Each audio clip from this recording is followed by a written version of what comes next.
महालक्ष्मी रेसकोर्सची जागा बिल्डरकडून बळकावण्याचा प्रयत्न होत असल्याचा गंभीर आरोप आदित्य ठाकरेंनी केला। रेसकोर्सवर काही जागा ही रेसिंगसाठी ठेवून इतर जागेवर हॉटेल्स बिल्डिंग उभारण्याचा डाव आहे। संबंधित बिल्डर सरकारच्या जवळचा असून त्या ठिकाणच्या व्यवस्थापनाला धमकावत करार करण्यासाठी दबाव टाकतोय असा आरोप आदित्य ठाकरेंनी केला आहे। यावरून महाराष्ट्र लुटण्याचा प्रयत्न असल्याचं देखील राऊतांनी म्हटलंय।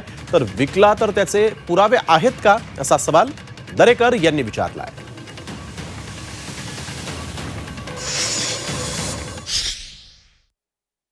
आदित्य ठाकरे यांनी त्याच्यावरती जो स्फोट केलेला आहे तो अत्यंत धक्कादायक आहे। संपूर्ण महाराष्ट्र मुंबई अशा प्रकारे लुटण्याचा आणि बिल्डरांच्या घशात घालण्याचा हा एक प्रयत्न आहे आणि शिवसेना तो होऊ देणार नाही।